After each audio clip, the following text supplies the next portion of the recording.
What is up, guys and gals? Space Unicorn here, bringing you some hot frag actions. Today, guys, we're going to go in depth on the character balances that happen in this style stuff because they really deserve a visit. Before we do that, I need you to do us a huge favor. I need you to like, comment, and subscribe to the video. Your support is genuinely appreciated, and I can't tell you how much it means to me having you guys being so wonderful in this mythical community. That being said, let's get into the video. The apocalypse.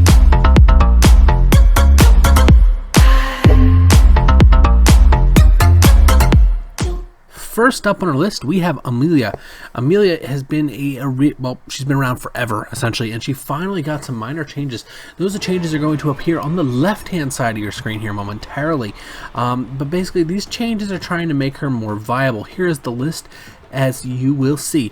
Amelia, dun dun dun dun. And you guys have already heard me go over this, but we're going to put them there as well. Increase the HP by 10%, increase speed by 11.6 kilometers per hour, increase speed while aiming to 5.8 so she's not standing still, decreased gun bullet spread, decreased ability cooldown to 8 seconds. These are the changes that happen to Amelia. Now, why are these changes so important? Well, first off, to keep it really simple with you, Amelia kind of felt useless.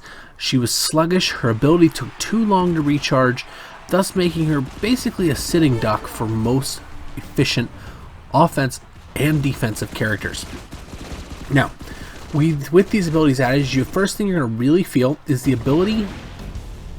Well, the first thing you're going to really feel is the spread on the weapon. This is basically how consistently bullets hit the same spot. She is actually basically a pseudo sniper. Now, what does that mean? That means this is a card that can contest snipers at range, do okay damage to them. Doesn't have quite the one-shot ability, but she can still dish it out consistently. And with the hit scan effect, thus meaning no bullet travel, this character is going to be able to contest from pretty much any range. This is a nice change. Now, do I see her viable in the higher arenas? Unfortunately, not yet. Her damage drop-off is still too steep for that to be happening. What I mean by that is she is going to be good up into a later arena. Like, you used to only want to run this card up to about arena 3 or 4. You could honestly probably get away with running this card to about arena 7, maybe even 8 right now. And she has moved from a C grade character to, she's probably sitting, I'm going to put her high B, low A.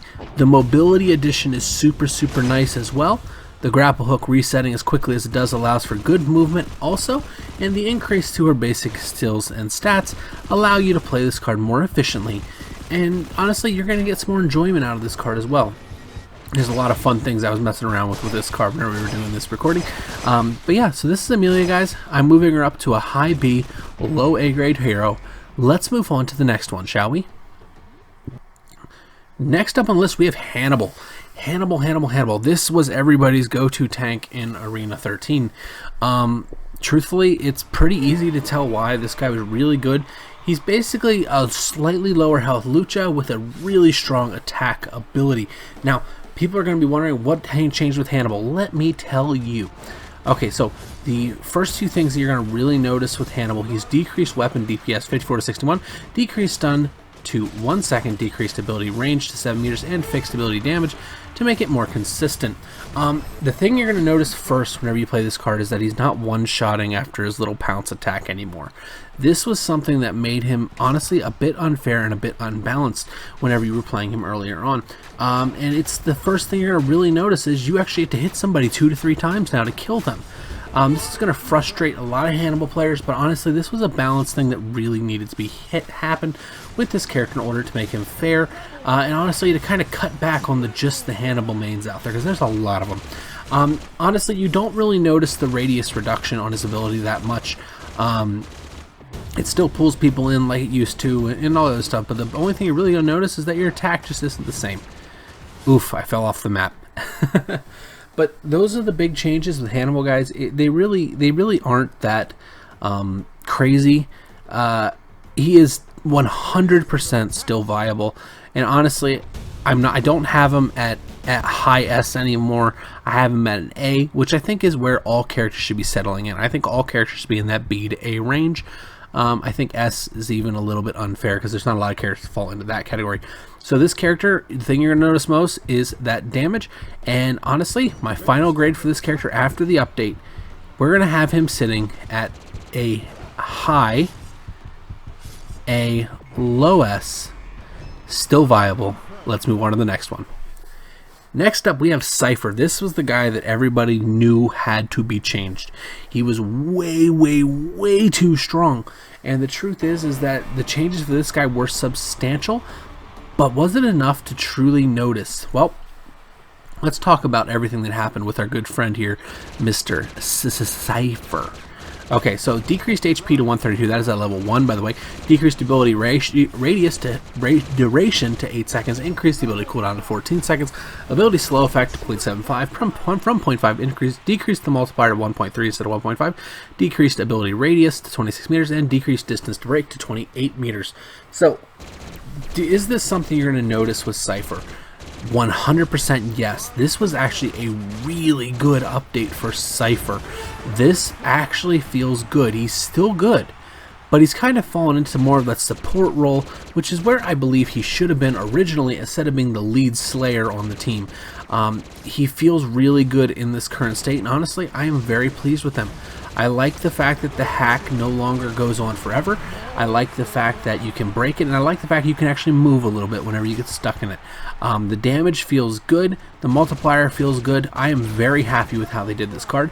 They took him out of the SS tier and put him into that high grade tier as well. High A grade tier, low S grade. This is exactly where this card should be. Great job on this one, Frag. And truthfully, I hope the rest of the characters get balanced like this. Let's move in to our next character. Last but certainly not least, Scrapper. Scrapper had a massive buff. Guys, now on paper, this buff is something else, but we're going to talk about it like we always do. So, let me get into this match real quick. Alright, Scrapper. So the first thing you're going to notice with Scrapper, of all the changes that have happened to him, it's going to be his projectile. But let's go over the list here. Increased HP by 25%, increased ability range by 30 meters, decreased cooldown to 14 seconds. Ability works even if you don't have line of sight. That's a big one. Increased gun acquisition distance to 60 meters, increased gun projectile speed to 45%, and increased bullet damage by 25%. And they changed the type of fire to make it easier to hit targets. This character, the buff here is really good on paper. The first thing you're going to notice with him is the fact that you can actually do some solid defense due to his projectile speed being increased and his damage being increased as well. Now, this character got a really nice buff, and to be fair, he needed it. He was a C grade character, and I mean a low C grade character before. And truthfully, in maps and game modes like Street Frag and Payload, this character is actually semi-viable with this update because he can heal the towers for massive amounts of health. This is making him useful and honestly a card that you can play in your deck. I am very happy with how he feels right now, and I think they should leave him alone. I'm sure somebody's going to be complaining about how much he heals, but dude, honestly, let him go. Scrapper needs his moment in the sun. I love this, being able to heal through walls. But anyways, guys, final grade for Scrapper. I'm moving him up to A tier.